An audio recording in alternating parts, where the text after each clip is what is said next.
Day 6. Cancer is an uphill battle and nothing short of a war, and the ones who face it will forever be warriors in my eyes. But it wasn't all bad, which was something I began to learn during my first stay on the 7th floor tower. It was literally an entire floor for kids going through cancer. The hallways weren't bare and dull like the other floors. They had murals of colorful paintings. It reminded me more of an elementary school than it did a hospital. The nurses and doctors were so nice.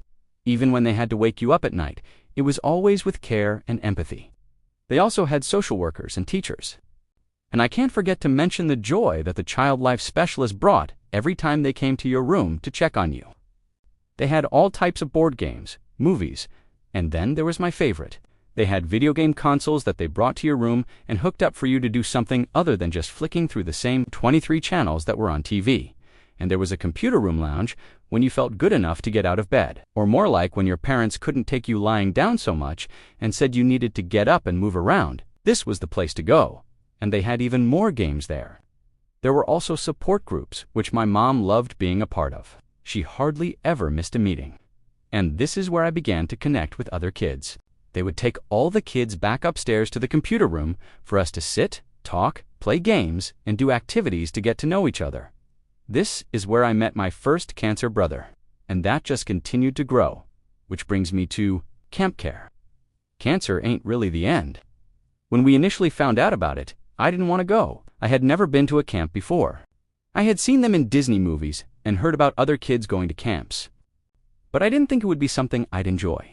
I was always known as super shy, and this felt like it was going to be out of my comfort zone. I even talk about what it was like to go back as a camp counselor after 20+ years of not being able to in my soon-to-be published book, Lost But Not Left. But the truth is, I never felt so connected to people who understood me so much in my life. I loved every minute of it, and I truly gained a whole new family. There's a lot more in my autobiography about this too. Lastly, I can't forget about Make-A-Wish. This was also such a beautiful thing to be a part of. I chose to go to Disney not because I wanted to go to the parks, but because I had read a book all about Walt Disney's life. I liked reading about wealthy people, even as a child. So, when the Disney trip was presented, I knew it was going to be paid for. I figured my dad would have no reason to say no. I chose it because I wanted it to be something for the whole family. But I also had no clue I could have saved it. Okay, I think that's long enough for today. I may not have been able to see the good things then, but when I learned to reflect with a positive mindset, it unlocked a new perspective that I could use for everything. Stay tuned in. This is only day 6. Here's the direct link to donate to Camp Care in Charlotte, NC.